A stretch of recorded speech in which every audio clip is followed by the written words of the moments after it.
Deməli uşaqlar, bugün bizim mövzumuzun adı sağlam qida və sağlam həyatdır.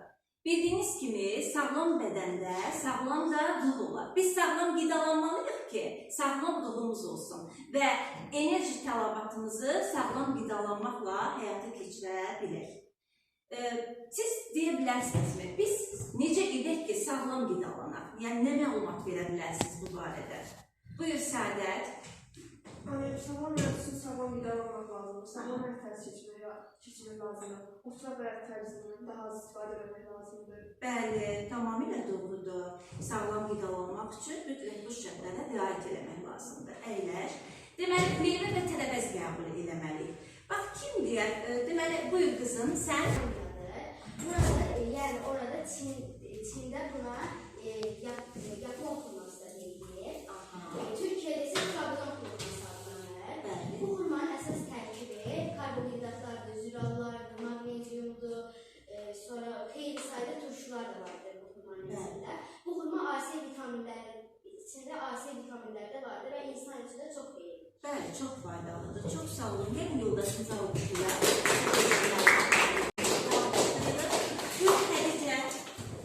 Mən üzüm haqqında danışacağım. Üzüm çox faydalı bir bitkidir. Ondan üzüm şərəsi hazırlanır, şərbət hazırlanır. Bir götür üzümü əlinə. Üzümə bir əyəni və sahibi göstərəsən. Yaşlı üzüm də var. Onu da götürər. Onu da götür. Ətraflı məlumat verir. Bunlar bir kişinin dadam var. Kişinin dadam malik olduğu üçün tərkibində glukozladır, fruktozladır. Bir də üzüm birləşmələr olur. Kişinin dadam malik olduğu üçün, məsələn, bəzi xəstəlikləri bu şəkərlər qarşısını alır. Məsələn, ürək damar sistemlərində bəkməzdən istifadə olunur. Bəkməz damar xəstəliklərinin qarşısını alır. Məsələn, bundan qara bir şey hazırlanır, bundan bəkməz hazırlanır, bundan da bəkməz hazırlanır. Amma sarı kişmiş olur, qara kişmiş olur. Bunların ikisine qarşısı şərbət hazırlanır. Bəli, çox faydalı. Çox faydalıdır. Doğrudur. Xərcədisinizi qalmışdır. Şimdi Zərrət olmasa sən bananı götür, təzədən çıxış elə. Buyur. Banan B6 və B6 kalium maddələrindən, yəni vitaminlərindən tərkibləri və onun qabığının altında nöqtələrin sayı artdıqca banandakı olan glukoz və fruktoz artır. Bu da onun daha da şəkərli olmasına gətirib çıxardır. Banan təbiətin sadə bir möcüzəsidir. O, dünyanın ən böyük otudur. Ağac hesab edilir. Bəli, tamamilə doğrudur. Alışdırılır. Buyur, Amir. Götürürlər? Bəli, nə vaxtında tərkib. 2 dərsin verər, 2 dərsin.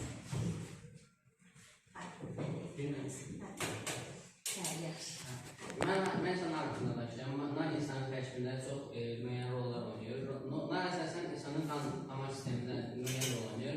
Qan damar sistemindən əlavə insanın ürək sistemindən də müəyyən rol oynayır. Nar əsasən A vitamini, B vitamini, C vitaminindən ibarətdir və fol turşusundan da ibarətdir.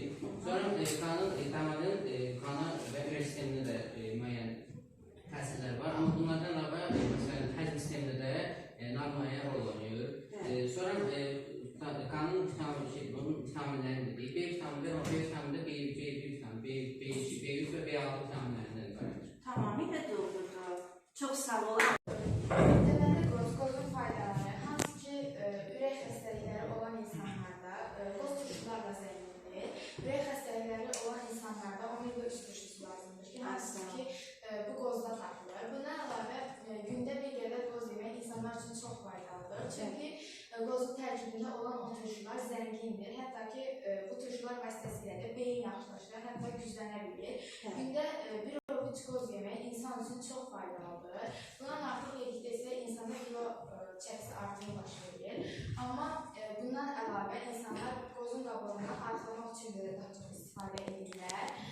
Hətta ürək damar və ya da şəkər xəstələrində belə bir şey var ki, qozun pərdəsi olur, hansı ki, pərdə çıxarılır və yarım stəkandan biraz aşağı su olur. Qozun pərdələri bunun içərisində qoyulur, 40 gecə qaranlıqda saxlanılır və şəkər ürək xəstələri bunları içəndə isə özlərini ayaqsız edir. Əla, çox gözəl. Çox sağ olun uşaqlar. Deməli, meyvələr haqqında məlumat verdiniz. Doğrudan da meyvə və tərəvəz bizim həyatımızda çox böyük rol oynayır. Bəzən elə yeniyetmələr ən çox meyvə tərəvəzdən çox hansı qidalara üstünlük verir? Sizcə hansı qidalara?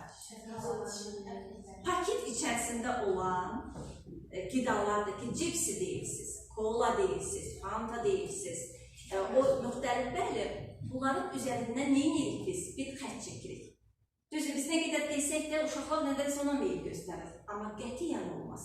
Yəni, sağlam həyat tərzi keçirmək üçün mütləq şəkildə meyvə və tərəvəzlərdən istifadə edilməlidir. Məsələn, tərəvəz deyəndə biz nəyi nəzərdə tuturuq? Bibərdir, pomidordur, xiyardır, kişniş, şüyüd. Biz bütün bunları qida rasionumuza daxil etməliyik. Yəni, sağlam şəkildə qidalamaq və bundan əlavə Allahın bizə möcüzə olaraq yaratdığı nələrdir? Bizim üçün ən böyük nemətlər su. Gün ərzində biz sudan çox istifadə etməliyik. Orqanizmamız üçün mütləq şəkildə vacibdir. Ümumiyyətlə, günümüzü su ilə başlamalıyıq. Eləmi? Qida sağlam olmaq üçün. Və suyu içdikdən sonra biz nə etməliyik? İdman hərəkətləri. Sağlam yaşamağın açarı ilk növbədə insanın nə dərəcədə sağlam qidalanmasındadır. Gün ərzində yediyimiz qidalar orqanizmin gündəlik ehtiyac olduğu vitamin və mineralları ödəməlidir. Hər bir şeyin ölçüdən artıq qəbul edilməsi təbii ki, xoşagəlməz halların yaranmasına gətirib çıxara bilər. Ona görə də sağlam qidalanmalıyıq. Sağlam qidalanmalıyıq ki, gündəlik olan enerji tələbatlarımızı lazımınca yerinə yetirə bilək. Necə deyərlər, sağlam bədəndə sağlam da ruh olar.